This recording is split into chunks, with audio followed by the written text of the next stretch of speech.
All right, we'll go ahead and start now. First of all, thank you so much for joining us today. This event is being hosted by the Milton High School Vibha Club. This is a part of a bigger Vibha Atlanta youth organization chapter. We focus on serving underprivileged children globally. We began our mission in India, helping underprivileged children in India, but we are a truly global organization. We have helped many different organizations within Atlanta. Some of the biggest include Children's Healthcare of Atlanta. We recently have helped ICS schools in North Decatur with laptop donations. And the Milton Vibha Club loves to help with the foster care services in Roswell, Georgia. So those are a few things about us. We'll now get started. So as you can see, for our first episode of College Insights, we are going to talk about the application process. We are going to go through various different topics. We want to get all of your questions answered. And again, if you guys have any questions throughout this, please feel free to, put in the chat for everyone, or you can privately message us. Yeah, without further ado, we will begin now.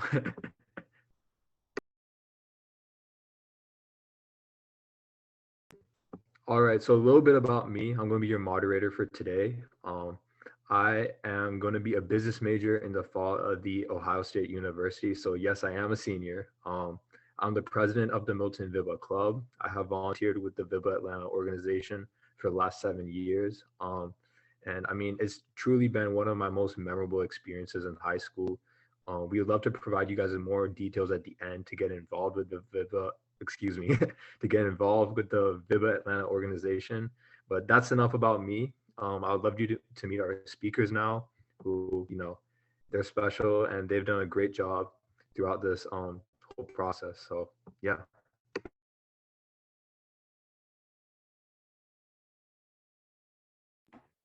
Hey guys, so my name is Rohan Swarni. I am also a senior going to Milton High School.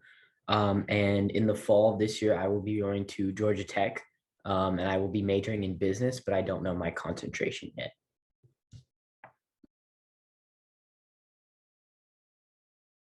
Hi guys, my name is Sam Dilly. I'm a senior at Milton, and in the fall, I will be going to the University of Georgia to study biology. But I am planning on switching my major to environmental economics with a concentration minor in law. Hi, my name is Gondar Sharma. I go to Alpharetta High School. I'm also a senior, and this fall I will be attending Virginia Tech, where I'll be studying computer science.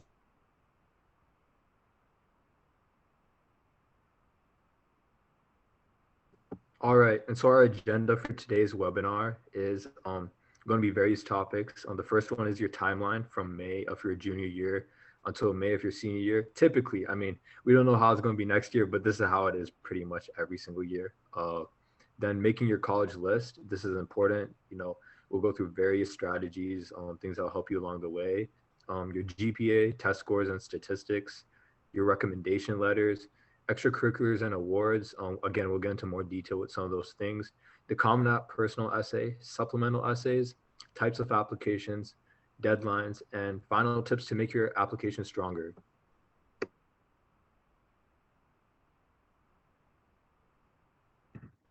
So the timeline starts for college applications in May, and that may seem a bit early, but there's just a lot of things that you need to start prepping for your college application process. So in May, what I started doing was figuring out what colleges I was applying to. So I would recommend between 6 and 10 colleges, just because you want to apply to colleges that you would want to go to. And applying to too little schools may decrease your chances of getting into a school you actually like more than the others. And then applying to too many schools just waste your time, because a lot of the schools you're not going to end up going to. I ended up asking my teachers for recommendations at the end of May, especially with some of these teachers at our high schools. A lot of us like the same teachers, and the earlier you ask them, the better chance that you're going to have a recommendation from them. And from June through August, so one of the best things that I did for the college application process was I made a separate email account just for college applications. So I applied to about 8 schools, and all of my application portals, all of my decision status checks, everything went to this new email that I created. So it's super helpful for that. I signed it up for CommonApp, and then the other portals.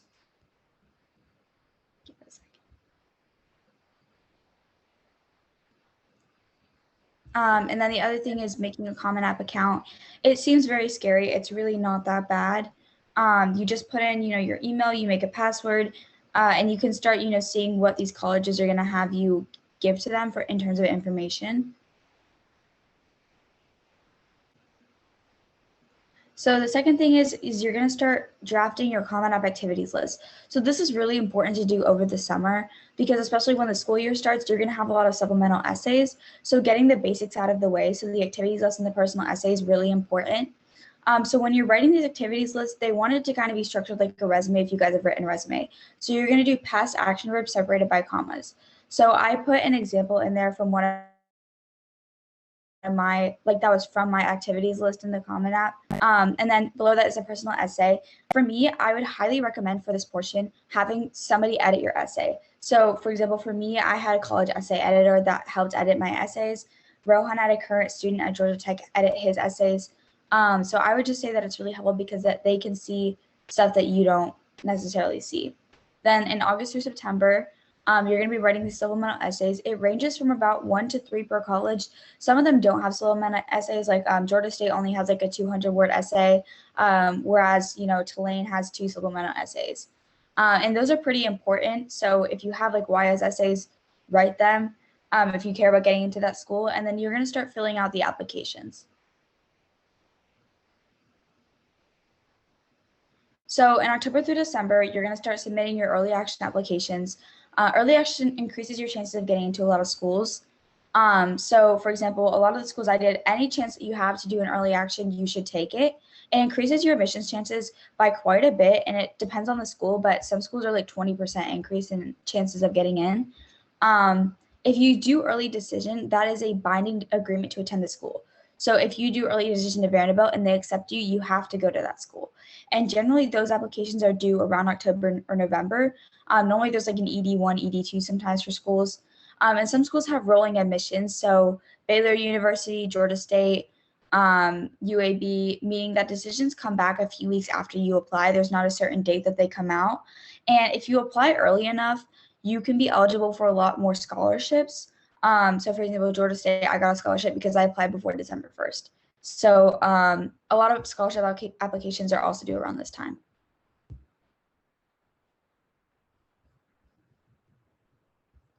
And then January through March, you're basically done with all of the writing and applying. Maybe you're applying to regular decision to a few schools. Especially, a lot of these schools that you're applying regular decision to will be IBs around this point because many of them only have early decision or regular decision. And you're going to start receiving decisions or scholarships with schools with willing admissions. And then April through May, the last round of decisions come out. You want to prepare to make a decision about the school that you're going to. So before May 1st is generally the decision, you have to make an enrollment deposit at the school that you're planning on going to. So the first week of April is kind of the last week of when college decisions are coming out, and that's generally Ivy week. That's kind of the last week. But you should have everything out by first week of April.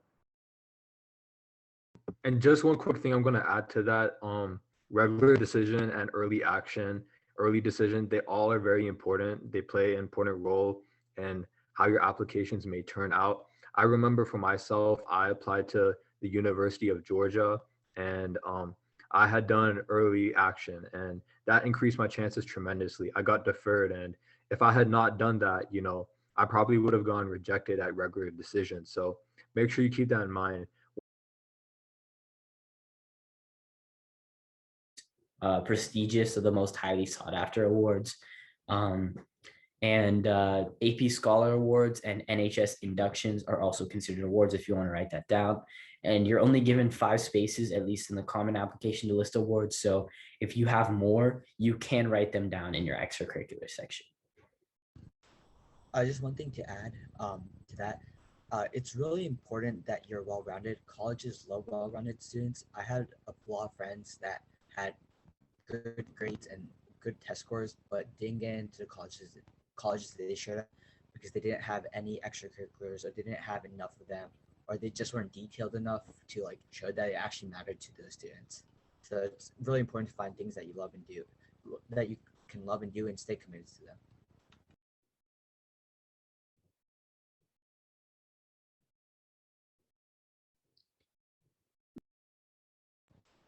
The Common App personal essay. So with this one, it's the essay you're gonna definitely write. It's probably the first essay you'll write throughout this whole application process. It's definitely the main one. With each college, you're gonna have extra supplemental essays, but this will be the main essay you write. So there's gonna be 7 prompts, which allow you to there'll be different questions and areas that will help the colleges gain a better insight into you. There's also one where there's also a prompt where you can just write about whatever you want and submit it to them, and they can read that if you feel like that gives you the best chance of showing the college who you are. So spend a lot of time on this. All these prompts are available online even before the application opens up, so you can start writing these during the summer. And then again, as this is your most important essay, even if you never get your other essays edited or anything, these are the ones that you want to make sure that you have either parents, friends, cousins, whoever, anybody with some experience, or even teachers that you think can give you good insight. Have somebody review it and look over it. You can also look online for similar stories, but make sure that whatever you write about is unique to you. Make sure that even if it's maybe a common theme about how you overcame a trial, make sure that you include plenty of details about what you did specifically that made it so special or what made it so important. So make sure to add plenty of personal detail, plenty of emotion. I would also suggest adding like exciting words to it.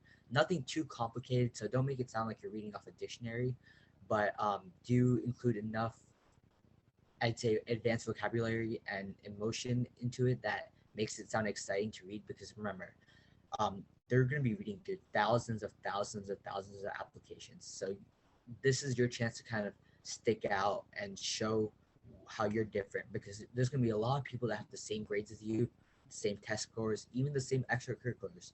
But the essay is where you can set yourself apart. So this is really important that you spend a lot of time on this, make sure it's unique and personal to you, and make sure that when whoever's reading it wants to stop, read it over again, and be like, wow, I would love to have a kid with this kind of personality, or a kid with these kind of characteristics or traits at our school. Yeah, so just make sure it's personal. All right, supplemental essays. So these are going to be essays that you're going to write for colleges themselves. So when you go onto Common App to the website, and you're going to add all these colleges, there's going to be a space where you add all these colleges. So you're going to write the Common App essay, and then after that, for each college, you'll have supplemental essays that you have to write. Now, for each college, it's different. Some colleges you're going to have to write 1, some colleges you have to write 4. And then if you apply to the honors college or for some of these colleges, it's even more, it's like 4 more essays you have to write. And they usually, these are typically smaller than the Common App essay, the 350 words. But I mean, if you're gonna for top tier schools like U Chicago and even some Ivy Leagues, you have to write you're gonna write 5 or 6 long essays. So it's really just depends on the college. So these colleges, a lot of them, they'll ask either personal questions, they'll ask about maybe things you volunteered or how you provided for the community. A lot of the main common topic that you're going to see for a lot of these supplemental essays for each college is going to be why this college. So they're going to ask you, why U Chicago, or why Georgia Tech? Why do you want to go to this college? What does this college offer for you? And then at the same time, it's going to be asking, what do you offer to this college? So it's really important that a lot of these times, even though you kind of know these colleges, you don't know that much about them. You might know the name of their business school, you might know the name of of a professor or what they have, but you might not know a lot of details. So you're gonna have to do a lot of research. Go onto their website, Google, just look up and try to get as much information about them as you can to include in the essay, to make it sound like that you really want to go to this college.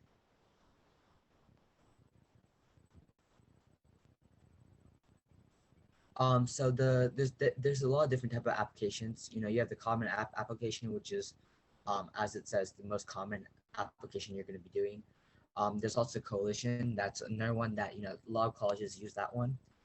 Each college also has their own, usually not all, but most colleges will have their own application that you can do directly through them.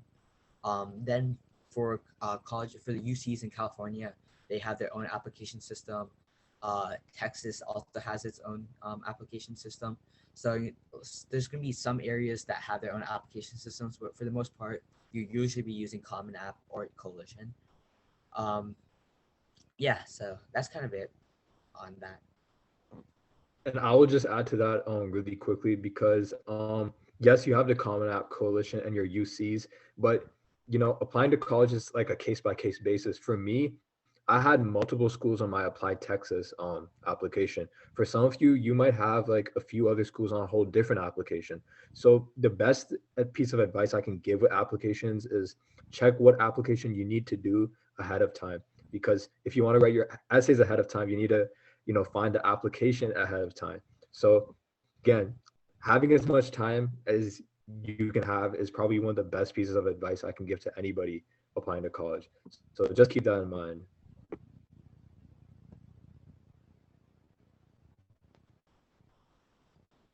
Deadlines. So each college is different, and they're gonna have different type of deadlines and deadline dates. So as Sam and Rohan talked about earlier, there's three different kinds of decision dates or applications. You can like 3 dates for you can apply to: early action, early decision, and regular decision. So each college is gonna have different dates. Sometimes they match up for colleges. You're gonna have a few common dates where you're gonna have a lot of applications you use. So it's important that you're working at them constantly throughout the months before they're due, because you can't save it for the last weekend, because then you're stuck with like 3 applications due on the same day, and that's obviously not a great situation to be in.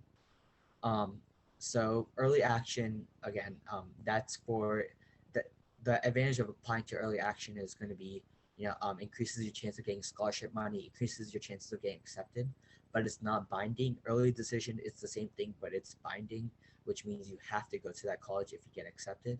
And then there's obviously regular decision. So early action and early decision, they're usually going to be the first 2 dates, as it sounds, and then regular decision will usually happen after those 2 dates. So those are the different deadlines you have. What I did for mine is for all the colleges I applied to, I think almost 10 or 11. So I made a spreadsheet, and with each college, I made checklists. So I put down each college I applied to. I put down their early action date and their regular decision date, and then I put the different things I need to get done for each of these applications, and that just helps you keep on track, so you don't forget the deadlines, so you don't forget what you need to get done for it, and just keeps it organized.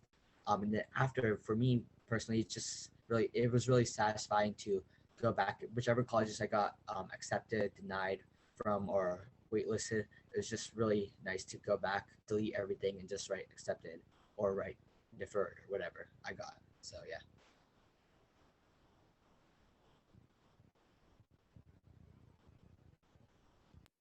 All right, so now we're just going to talk about some personal tips that we have to make your application stronger. So the number one tip would be, Gundar was talking earlier, and he said that it's important to be well-rounded as an applicant, and that's really important, but there's a lot of different types of applicants. So some people are well-rounded, where they're really good at a bunch of things and they're very varied.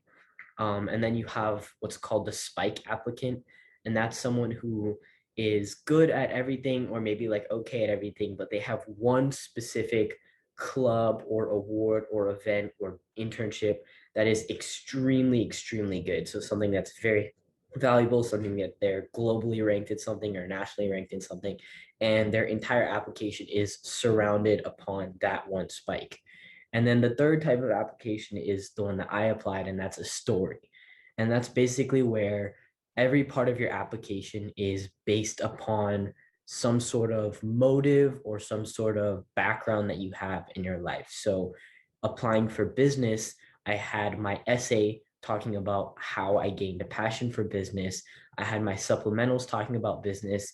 I had my rec letters talking about business. All of my extracurriculars were on business, and my awards related to business.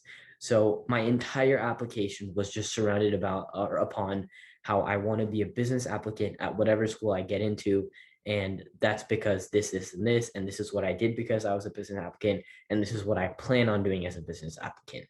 So yeah, it's just different for each person, and it depends on obviously your high school experiences, what you did in high school. But just know that there's different paths that you can take to get in, and there's different ways that you can be a unique applicant. The number two thing would be having descriptive extracurriculars.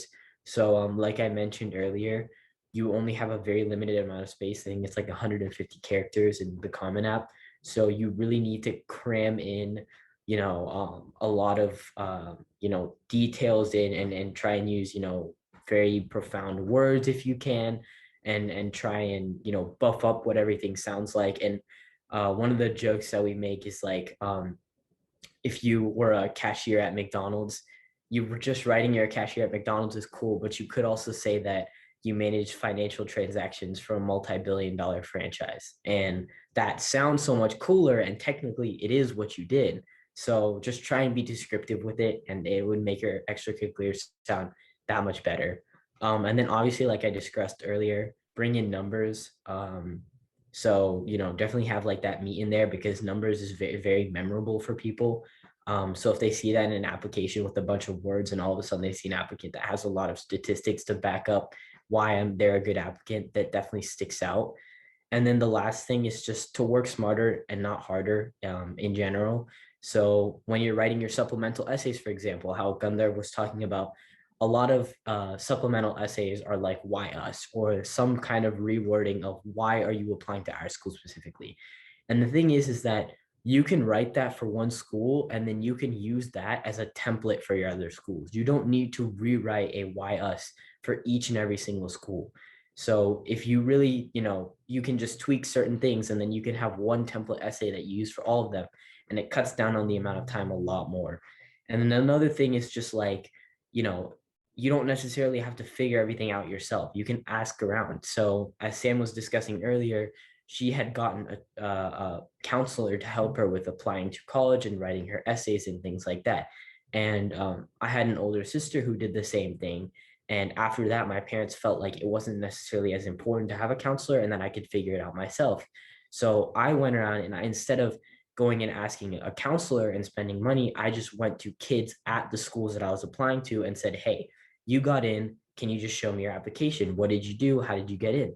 And again, also, I mean, there's so much social media out there. You can look it up online.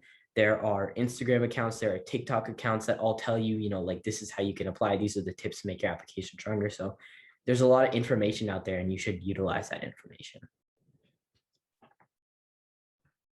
So for me, looking back at my application, I would say something that's really important is initiative. So, starting your own thing, starting your own business, nonprofit, doing anything with like science fairs, making your own project, getting an internship, anything like that. I think that's really, really important. So I had a friend, and she's from Florida, but she applied to some really good schools, and she didn't necessarily get in because she had amazing test scores, or like an amazing amount of APs or anything like that.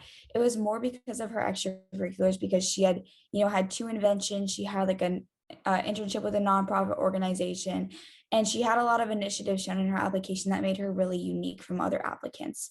And I applied to quite a few BSMD programs as well.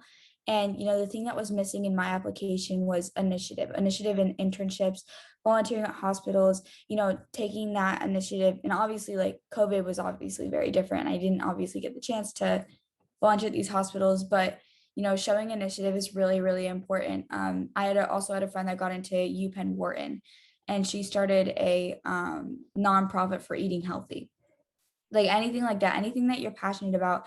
And Rohan had a very good themed like story application, and mine was more centered around authenticity. I wouldn't say that, not everybody has authenticity, but like my personal essay is how I overcame these things and how it's made me who I am today. And, I showed that in my extracurriculars. And I would just say, like showing what you're passionate about is so powerful, and people don't understand how powerful it is in terms of speeches. Anything, if you show that there's something that you care about, other people are going to care about that too. And, being unique. So for me, something that I actually discovered in high school was I started volunteering with special needs kids doing physical therapy on horses. And I actually fell in love with it. I still do it. I've been doing it for 2 years. And that's just a very unique volunteering opportunity that's kind of niche, and, it makes me stick out. My best friend, I introduced it to her last year, and she actually won a PTO scholarship from Milton for writing about that opportunity. And then the last thing I would also say is, we've mentioned it before, competitiveness against the high school average, but it really does matter, because you think, for me, I took 13 APs. And that's not that. I mean, for Milton, the average is like 8.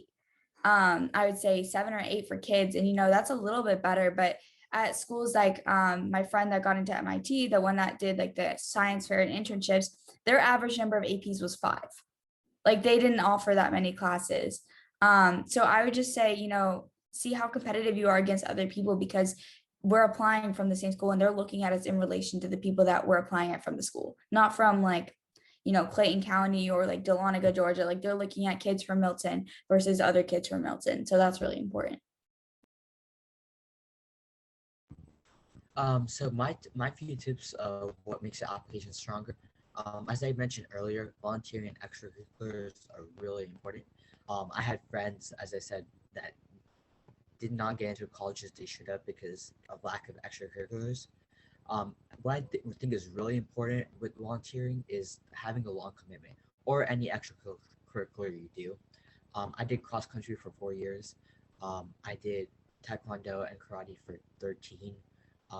I did a lot of the volunteering organizations I volunteered for. I volunteered for at least 3 or 4 years. And then also the positions you have. It's really important, like, if you're volunteering, maybe, first you started out as a member, but then you became like a organizer, coordinator, or team leader, something like that. So like moving up, showing that, you really care about what you're doing, and that you're trying to get better at it, and that you're trying to help other people. That's really important. I feel like if you have different things like that, it's really going to make your application stronger. It's going to help you stand out, and it's going to help you get that edge over people who have the same grades or the same test scores as you. Strong CommonApp essay. As Rohan said, also create a story. Same thing with your CommonApp essay. Try to look through your life. For me, I answered the first question, and it was something about just what have you done that like shows who you are now, something like that.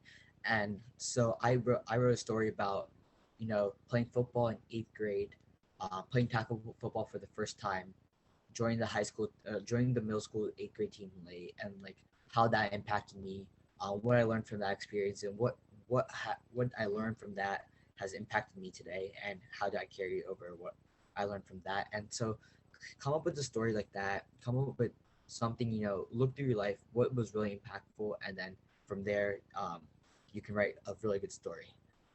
Good ACT and SAT scores are really important. As I said, extracurriculars really matter for helping you get that edge over other people, but to get that edge, first you need to make sure that you have, of course, good grades, and then a good ACT or SAT score. So really study hard for both of those. I studied on my own. I didn't get any tutoring, but you can get just different places, resources you can use. You can use Khan Academy. You can get tutoring. There's all kinds of people that you can get tutoring from. There's C2. There's lots of private tutors that will tutor you and help you. You can ask friends that have taken it before, that you're older, to help you on sections that you feel weak on. But yeah, all it is lots of practice, and with that practice, you should be able to get a good score. Just something really quickly I'm going to add right before that Q&A is that I want to emphasize on the commitment aspect that Gundharv talked about. I think commitment is a sort of undervalued like thing in our minds when we are applying to school. But there's some colleges that really value that commitment, because when you grow up and you get older, sometimes commitment is the only thing we have, whether it be a job, whether it be family. So commitment is something that really matters. I know for me, so I transferred to Milton in my junior year.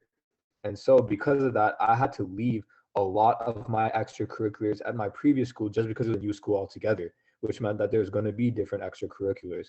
And so what that meant is in whatever time I had, I needed to show commitment in the short amount of time I had. And one thing I thought to myself was, okay, I've been a part of Vibha for so long. How can I learn from Vibha? How can I improve myself? How can I also contribute to Vibha? And so that's when I decided to take things a step further and start a club at Milton, the Milton Vibha Club. And so that showed my commitment because I had been in this organization from a young age, but this is something that I want to continue as I got older. So if you don't have any commitment right now, don't think that you can't have commitment. Sometimes commitment isn't even the amount of time, it's about what you did in that time. So that's something I would just like to remind you guys and just keep in mind as you continue or begin your college applications.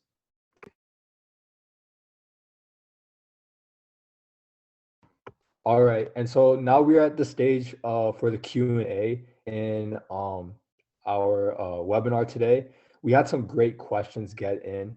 If you guys have any extra questions personally, I know we got most of ours through direct messages, but if you'd like to put some of them in the chat for everyone, that's great. People can add to that. If you guys want to message us directly, you can message any of our speakers. You can message me. You can message Milton, Vibha. So, I mean, you have many options with that.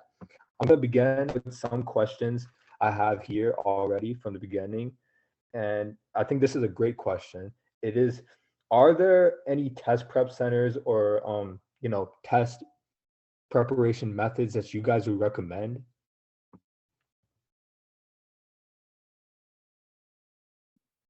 You can go ahead, Sam.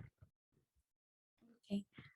So for me, what I did was I did Princeton Review. I did it through Milton, and I got like a big discount on it through the school. But I did Princeton Review, and it actually helped me a lot because we had mandatory times that we had to go and do practice. And for me, I'm mostly self-motivated, but with studying for tests and stuff, it's really hard for me. So having a class that like I was forced to go to was really great. And we took practice tests on the weekends. I took like 8 practice tests, and learning, especially tips, because I took the SAT because I'm more algebra focused, and SAT is a lot more algebra than geometry. And learning a lot about the grammar and stuff from people that are teaching it was really helpful. And I actually got like a perfect score on the grammar. So I thought that was really helpful. Right. And Sam provides some great information with that. I mean, again, everyone is probably going to have like a very different method. You might have a different test prep center. You might study at home by yourself. You might find a resource online. So I think the best thing with your test preparation is to find what works for you. Do a lot of research with that process too, and ask around, ask your friends. Um, this is a question I really like. It's I've heard that officer positions don't matter that much in clubs. Is this true? I can take this one. Sam and I were discussing this a couple weeks ago. But to a certain extent, officer positions do matter. It is definitely, they look highly upon having a presidential position or having a member officer position in a club, especially if it's something that you've been doing for a while. But I would say that the most important part of your extracurricular is definitely writing down the things that you did in that club.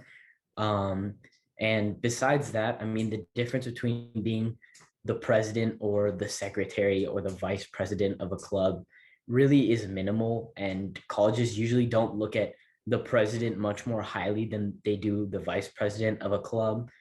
So if you're worried about that, I think you should definitely focus on making sure that your what you write down, what you did in that club is rock solid, because if that is, then it doesn't really matter if you say that you're the member, if you say that you're the president. It's just important to say that here's what I did and here's what I learned.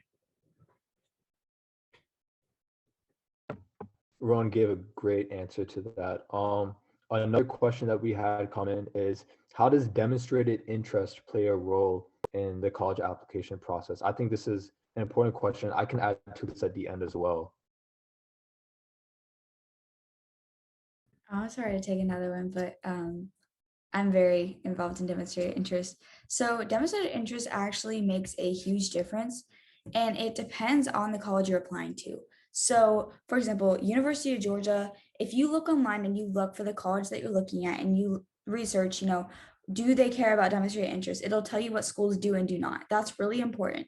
So for example, the University of Georgia, they don't really factor in demonstrated interest. It doesn't really matter to them. But I applied to Tulane, and demonstrated interest is one of the biggest factors to them. Like, it's massive. So that's super, super important. And demonstrated interest, visiting campus, emailing admissions counselors, emailing professors there and asking them about the program, anything that you're really showing, following their social media accounts, following their Twitter accounts, Facebook, whatever. All of those things are showing that you really want to go to the school. Completing the YS essay, even if it's optional, is a really big deal. And just to add to that, I mean, there's a lot of different ways to show demonstrated interest too. You can email the school, you can take a campus tour, which obviously we do recommend. While you're on campus, meeting with someone from the department that you might be interested in, that's very important. That's a great thing to do. One-on-one interviews. I know Ron had a one-on-one interview for some of his business opportunities at Georgia Tech. So one-on-one interviews, again, like, that varies between school. It's great to go ahead and send an email or ask a representative from the school if they take one-on-one interviews, or if there's any organizations that you're interested in that require one-on-one interviews. So the main big picture and point here is that there's many different ways to show demonstrate interest, but it's definitely something that you should look into and that might be required from some of your schools. We just got a question through the chat. During senior year, is it better to focus on rigorous classes and grades or extracurriculars and leadership? So this varies a lot from person to person. I'll let our speakers answer this, and I'm add myself to this as well. I would say it's good to have a good mix of both, um, especially because during senior year you're going to be applying to all these colleges. You don't want to take a course load that's going to overwhelm you, where you're not able to successfully do your college applications. So I would say, have a good mix. By 11th grade, you should have taken, a good amount of rigorous classes. So if you just want to take like one or two rigorous classes and then take a couple more easier ones, that I would think that would be good. I think it's balanced so that you have enough time to do everything. Yeah, good answer. Yeah, that is definitely the recommended process. I know for some people they might take a few extra APs in their senior year if they're applying regular decision to some schools, just so they can have that added on their transcript and show that, hey, I took these APs just to improve my chances. So there are some instances, but Gundar's advice is solid on that one. All right. Yeah, go ahead. I would say that what Gundar said was right. You should have a good mix of both. But I think that during your senior year, at least the first semester, your number one focus should be getting into college. So your number one task should be working on your application. So if that means cutting down a little bit on your extracurriculars, or maybe taking one less AP course or one less honors course, then you should do that, and you should focus instead on making sure your essays are perfect, making sure your extracurricular section is rock solid. Yeah, so you should have a good mix of both. Don't try and like lopside yourself and focus on one, but your number one priority for semester senior year should be, let me get my applications done. Yes, that's another great piece of advice. I didn't even think about that. But yeah, that plays an important role actually, because I remember I was a part of FBLA, Future Business Leaders of America, in my junior year, and it became very clear to me in the summer before senior year that I would not have time for that based on all the schools that I would be applying to. So that's an important conversation to have with yourself to see, what you can and what you can't do. Um, let's go. Let's keep looking. We had awesome questions come in. Yes. So for our speakers, how did you guys choose your major? And is there anything you'd like to add to that, or maybe did vary between schools? You guys can tell us your story when it comes to that.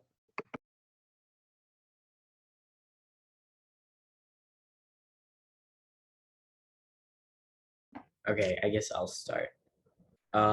So I personally, I haven't really decided on my major yet. I'm probably going to be doing business, but I had a pretty unorthodox method of deciding my major. I kind of just did process of elimination. So instead of what do I want to do, I was like, what do I not want to do? And I was definitely like, I don't want to do medicine. And then I also said I don't really want to do engineering. And that was the beginning of high school. And I think one of the things was I just experimented with a lot of stuff. So I tried taking different courses, tried joining different clubs, tried talking to people who do different things and seeing what interested me, seeing what I was passionate about, what I was actually bored in. And based on that, I think I found business to be like my number one. It definitely piqued my interest. And yeah, that's pretty much how I figured it out. And So yeah, go ahead, Sam. I'm sorry, this noise. For me, so what I did was I ended up taking an AP biology course my sophomore year, and I like loved it. I just thought it was super interesting. So kind of from there, I'd always known I was good at science, and I didn't really care for social studies or business. So I kind of just kept going from there, and I started taking like every possible science course, like AP I could, except for physics. Um, but I actually decided, because I really liked it and I liked helping people. And, medicine's a good avenue to use science to help people. And I thought it would be good for me. But my senior year, I ended up taking an environmental course. And I also got really heavily involved in Model UN at the end of my junior year. And I, started thinking about debate and, law and logic and all of that stuff, kind of international affairs. And, I thought about, because I have grown such a passion for the environment, using my skills from debate to really help make a difference in terms of environmental law. Awesome, great answer, Sam. For Another me, great question that we had come in was, Gunther, if you can go ahead. no, it's fine. It's good. Okay, perfect. So another question we had come in was, when you guys got the schools that you were finally admitted to, what was the process of, picking the school you eventually want to go to, and what were some of the factors that led into you making your decision, which you have made now?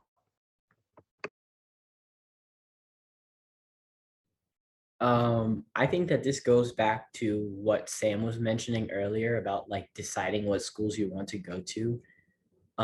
So for me personally, I think for most of the time it was just a question of tech or UGA, because both of them have really good business programs.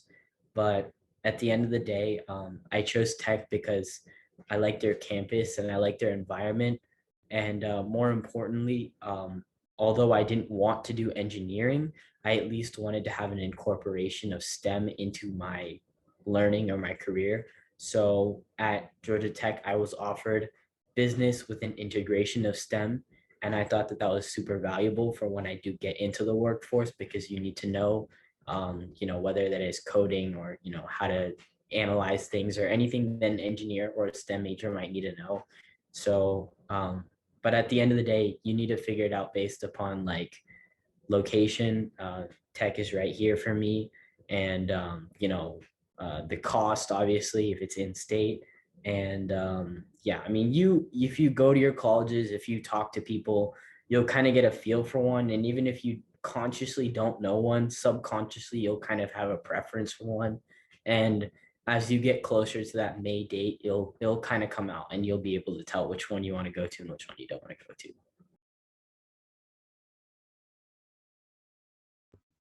For sure, for sure.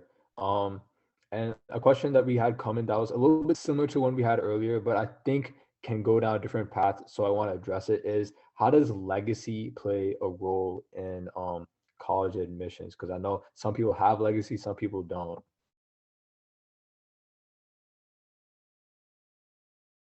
Do you guys want me to take this too? All right. You can go ahead with this one because I know legacy played a big role in yours role. So I applied to 2 schools with legacy, and one of them was Georgia Tech because I have an older sister that goes there. Um, if you want to look at it on like a website or on the college page or whatever, they definitely say that legacy doesn't have an impact on your applications, but really at the end of the day, what goes inside of that admissions process, we don't know. And personally, I would say that there was definitely something that helped me. And then obviously there are schools that do actually factor in legacy. So the other school that I applied to was what Gunther said, the University of Chicago. And I got waitlisted there, but my father had gone to University of Chicago. So we kind of questioned the validity of that waitlist. Was that because I was a good applicant, or was it just because my dad went there and they didn't want to reject me? So if you're applying to a more well-known, prestigious college, they definitely do factor in legacy. And then there are also some schools like Auburn where legacy is very important. So if you have like a father or a mother who went to Auburn, it greatly improves your chances. And then the other thing is that in some colleges, the way that legacy impacts it is it just gives you a better chance of getting in.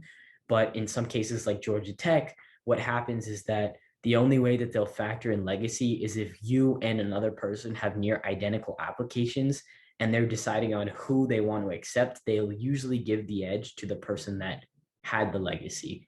But besides that, there's not really much that we know about how much legacy impacts your application. So um, my advice, don't really stress out about it. Just try and get in on your own terms. Don't try and get in on your parents' terms or whatever.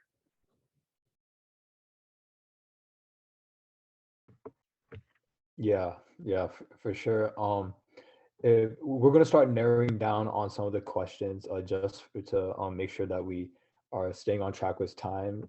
So one question that did come in was, what are the differences between applying to a school that was in state or out of state? Because I know some of you guys, applied out of state and might go out of state. So you guys can think about that and give another answer to our audience. I don't believe there's really much of a difference. Obviously, if there's a different application, then that would be the difference. But usually, whether you're applying in state or out of state, you're still going to be answering same similar type of supplemental essays. You're still going to be, submitting your grades, your SAT, ACT scores. I think probably the only thing that's really different is probably tuition and maybe the scholarships that you need to apply for. So that can play a role. Um, if you're gonna go out of state and you really need a scholarship or like good financial aid, then you should when you're applying out of state, then you should probably apply to a place where you feel you receive that kind of offer from them. Otherwise, if you apply to out of state places where you don't feel like you're going to qualify for any financial aid or you don't think you'll be able to get a scholarship, then that would be a problem. Okay. Another question that just came in was, do school counselors typically help with this process? In your experience, did that? No? Okay. So I mean, like, I'll answer this, I guess. If a school counselor does not help with this process, one of the best things you can do is, first of all, one, go online. Two, like those test prep centers, there are some centers which do help with the college application process as a whole. Um, I know that, like, for example, I went to C2 and C2 education, located near Avalon. And so they did help with that process. But again, not everybody is going to go to C2. There's going to be people going to other places. There's lots of good resources online. And then, I mean, there's so many different other centers in the area, so you can have a look at that. And I mean, I know I would be very interested in providing more information on that if anybody has more questions. So one thing I do encourage everyone that is a part of this call is to email us or even message the Instagram handle Milton Vibha and privately on your own time, and we can also help and find more information for you, especially as we do more webinars in the future. So to also talk more about that school counselor question, so it's possible to get help from them, but it's not exactly easy. If like you can always schedule appointments with them, but trying to schedule appointments with them frequently isn't exactly very easy during the semester, and it's a lot of work. And so you're always kind of better off either going using Google or just going to the internet and finding your answers there if you need any help. I also want to plug in really fast. An important point is, college counselors, school counselors, it's a bit difficult for them to help with college application process because the applications of all of their kids are so different, like what each kid offers in terms of GPA, test score, extracurriculars. And it's also kind of hard for them to unless you tell them to know what extracurriculars is going on. So for me, what I actually really wished I did, and this sounds so stupid, but I promise it helps. Literally, watching videos about applying to colleges, TikTok, whatever you need to do, watching these short videos that actually help so much with what you need to focus on. And just with school counselors, they have so much going on already too. When obviously we have junior advisement meetings at Milton, and at the beginning of my junior advisement meeting, I decided I was applying to UNC Chapel Hill and Duke. And I don't know if you guys know this, but the acceptance rate for Duke this year was 3%. So my college application list was very different than I ended up discussing with her. Of course, I mean, it is always going to be different for everybody. Another question I do want to address as we address these last few questions is scholarships and how they relate to applying to college. What scholarships did you do? Was there any specific process for some of the schools you applied to? Just some information that you guys could provide with this. I can take this one too. So you can either get elected for a scholarship, or you can choose to fill out a scholarship. So there's obviously the basic scholarships that you get related to your school. So that's Hope and Zell, which is based on your GPA merit.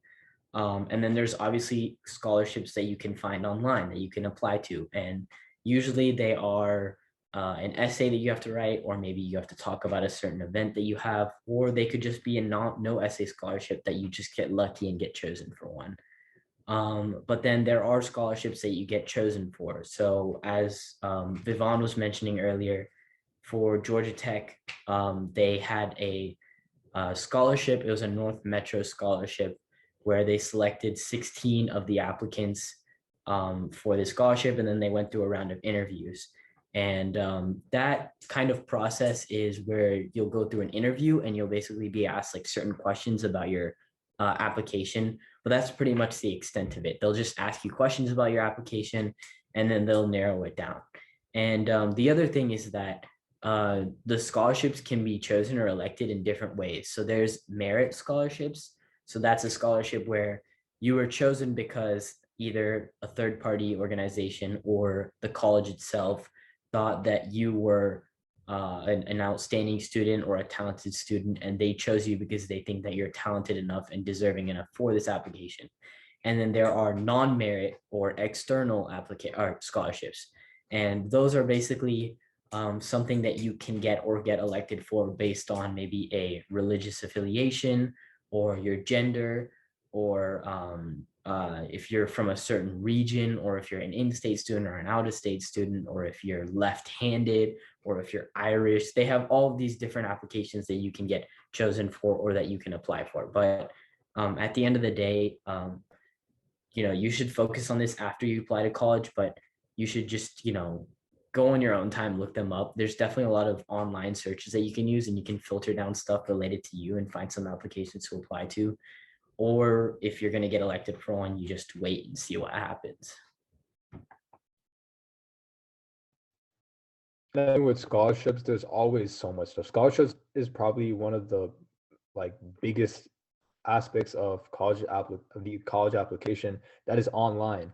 There's fast web, there's sources through the school. I know for Ohio State, after I got into Ohio State, I got an account for Scholarship Universe, and through that, I have specific scholarships that aren't Ohio State scholarships, but they're Ohio State recommended scholarships from outside um sources. And so scholarships is something that's going to be a part of your um college application process and your college life in general, because there's going to be a ton of different scholarships out there, new scholarships. So you guys can always do scholarships, and never too late, never too early to do scholarships. um yes, this is a good question. Do you guys have any advice for finding internships?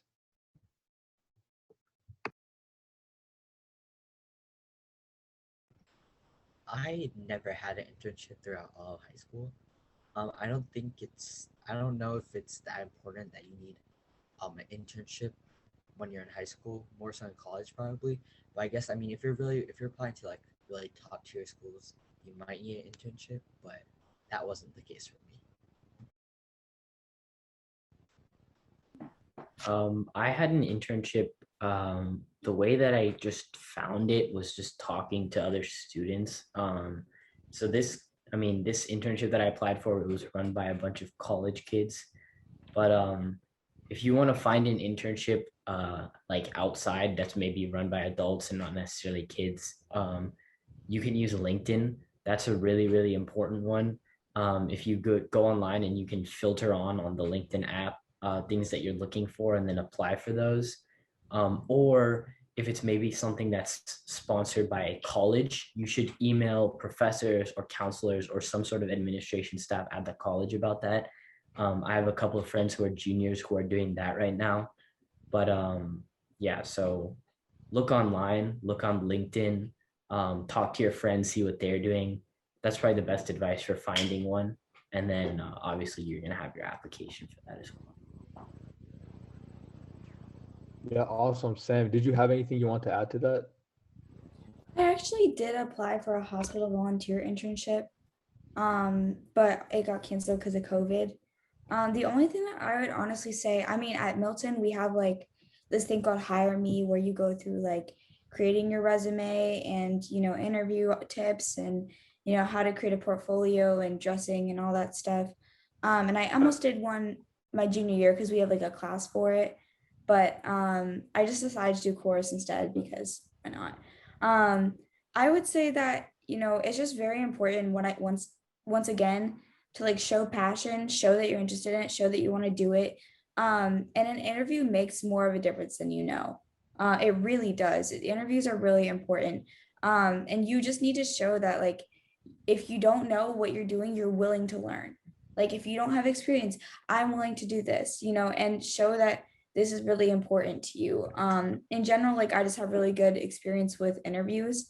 And just making yourself sound clear, eloquent, like you're experienced, like you're professional, ready to do the job is super important. I don't think in high school it really matters that much unless you're going in for BSMD, if I'm going to be honest. For sure, that was a great piece of advice by Sam, especially that interview portion. Reiterating the fact that you're ready to learn, even if you don't know. It's always better to say yes than say no. That just will set you up for great experiences as you go further on in your academic and your career. Now, this is a good question also. Is it recommended to make a LinkedIn account? So before the speakers answer this, I'm going to add a little bit to this. So in my opinion, yes, it is important to make a LinkedIn account. It's not necessary, but you will find that it's often helpful at times. I remember for because I wasn't really keen on following certain schools on my social media because I knew I wasn't going to be as active. So I followed most of the schools that I applied through LinkedIn, and I had set up my LinkedIn profile to that included a few aspects of my high school career that really mattered to me. I included some past experiences when I attended some summer courses. I remember I attended a summer course for NYU for integrated marketing. That was something that mattered a lot to me. So I made sure I included that on my LinkedIn.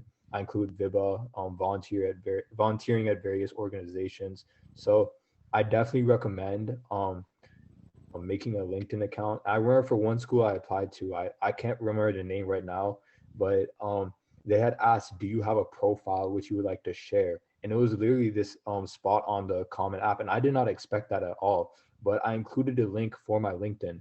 And so that proved to be very helpful for me. Is there anything our speakers would like to add? Uh, I can just add on to what you were saying. It's not necessary, like Vivon said, but based on like it takes you like 10 minutes to make a LinkedIn account, and it could be the difference between you getting in or not getting into a college. Definitely, one of the internships that I got was through LinkedIn. So just scrolling around through LinkedIn, I found something online. The other thing is like what Vivon was saying, following your colleges for, if you want to have demonstrated interest.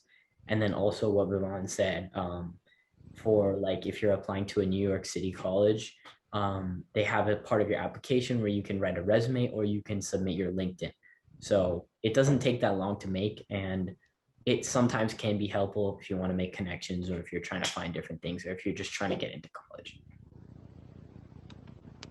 All right. And so just for the sake of time, we are only going to take one more question. I don't see any extra question that came in, but if anybody has an extra question, they can ask it now. Before we move on to the last few parts of our webinar, where we will discuss a little bit more about Milton.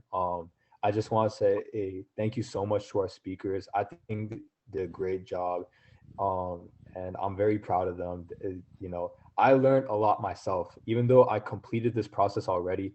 I learned a lot from our speakers today. So I'm very glad that we got the three of them on this call. All right. All right. So yeah, I'll actually let Punamanti go ahead.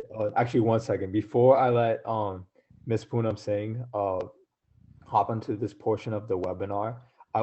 We would really appreciate it if you guys would take some time out of your day to fill out a survey that we have created to just gain some feedback on this webinar, and so we can better understand, some of your thoughts on this webinar, some of your thoughts for our next few webinars, because again, we're always trying to cater to our audience. I mean, and we have a lot of different things we can talk about, but we want to make sure that's relevant to you guys.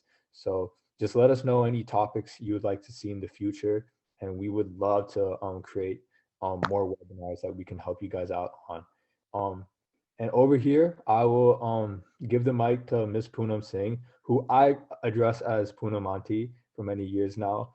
She is the head of Vibha Atlanta Youth, and she has provided so many opportunities for many of us in the Metro Atlanta area. So Punamanti, go ahead. Hey guys, this is me. Don't look at my video. I'm in a cleaning mode, so I look like pretty nasty. First of all, phenomenal job.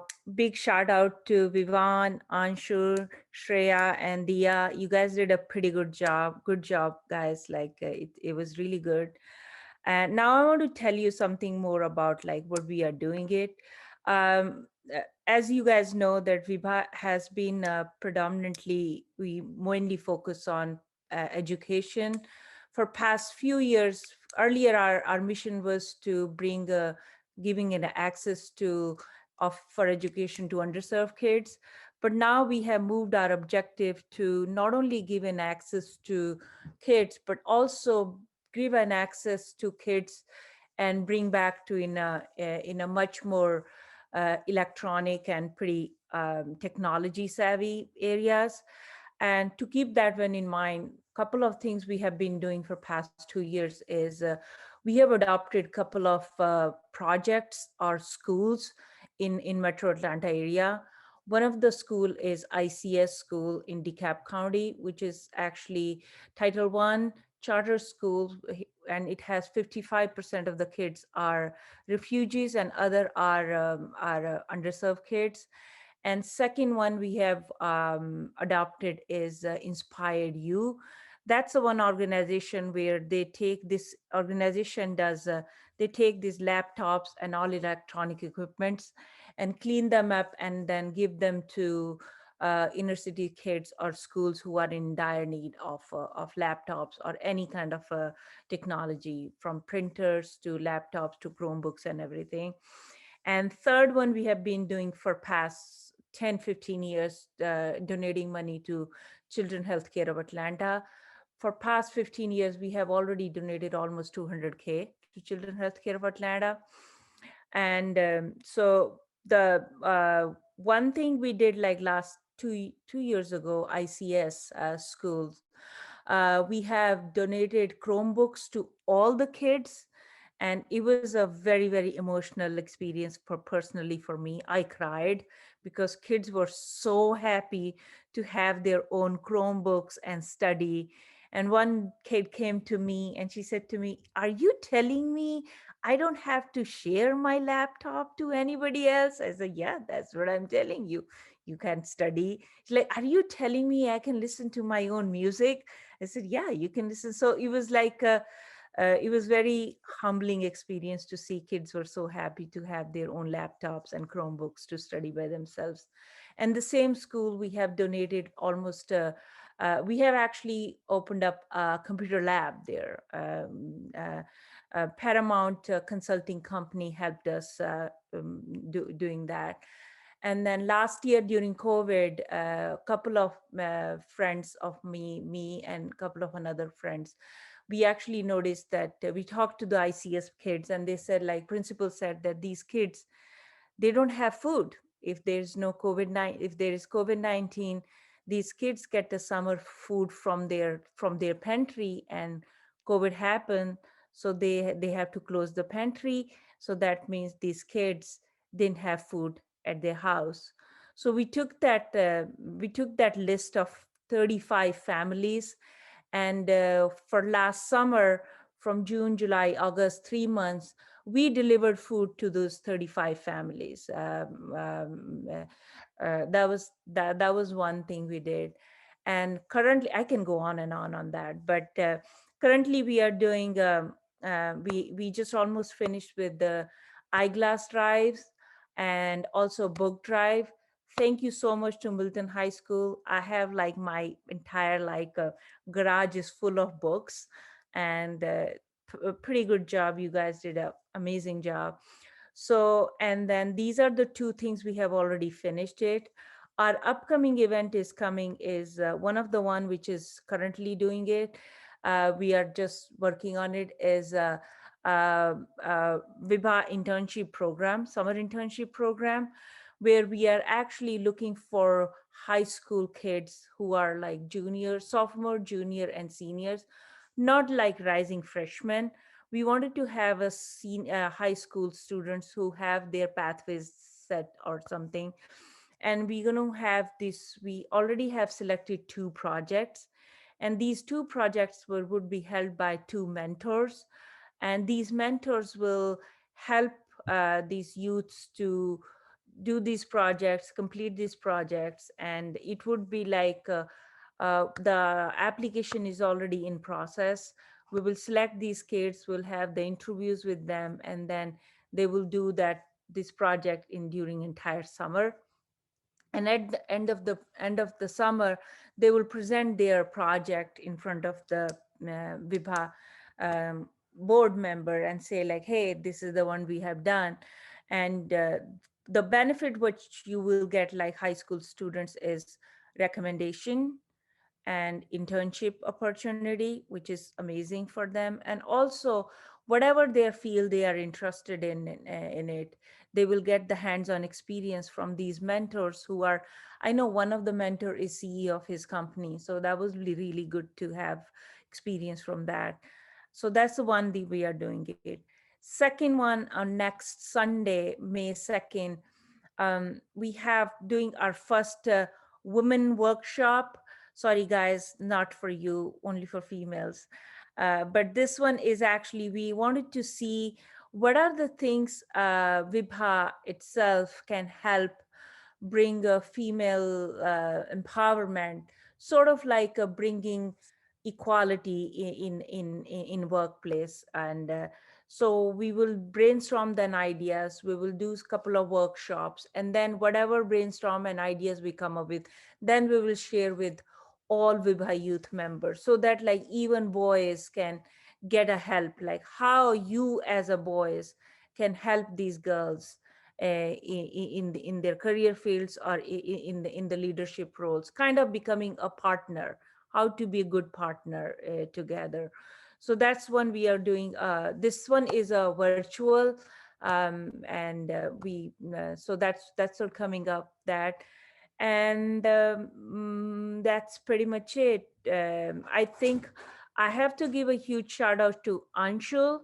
I know he's not here, he's in the back, worried about all the webinar, how this one is going. This kid worked so hard with this webinar and all those things. So he is from Milton High School. So he will be helping me in summer to bring Vibha in youth club itself so that we can make much more impact in local areas. So that's pretty much it from me. Good job, guys. Awesome. Thank you guys so much. Thank you so much for joining. On our Milton High School website, we are going to have much more information about this webinar, future webinars, all the opportunities that Punamanti mentioned right now, and many more future events will be added to our website as the Milton Vibha Club looks to expand over the next few months and hopefully years. Again, if you do go to a different school, I know we had a lot of Milton kids, but this is a webinar that we have designed for all the Metro Atlanta schools. So if you do go to a different school, or if you go to Milton, please feel free to email us. We can answer any questions you guys have that might be specific or you didn't get to ask. Or even if you guys would like to join Atlanta Vibha Youth, we currently have a group chat with tons of opportunities for many of our members of Vibha Atlanta. If you would like to learn how to start a chapter at your school and you don't know if you have a Vibha club at your school, you can also contact us for more information. And yeah, we would encourage you to complete that survey. But besides that, thank you so much for joining us today. We had a great time. We hope you guys had a great time. And yeah, we'll catch you guys next time for episode 2. Thank you. Vivan, Yeah, go ahead. mention the episode number 2, which you are coming up with next month. Sure. So before we go, I'll add a little bit more information about episode 2. So that's going to be more so on the lifestyle and balance of being in college. Again, this is going to be geared more towards our seniors, but we do look to provide extremely valuable information for maintain that lifestyle and balance within high school, because that becomes crucial with mental health going forward and various other things. Because I mean, school can be difficult to manage with your personal life, and so we want to provide more information on that.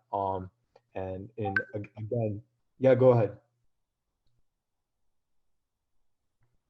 But yeah, I mean, other than that, we look to have many more speakers just like Gandharv, Sam, and Rohan that did such a great job today from college and within high school. But other than that, thank you so much for joining, guys. This is truly a great webinar for us, and we really hope we helped you. And we can't wait to see you guys next time. Thank you so much.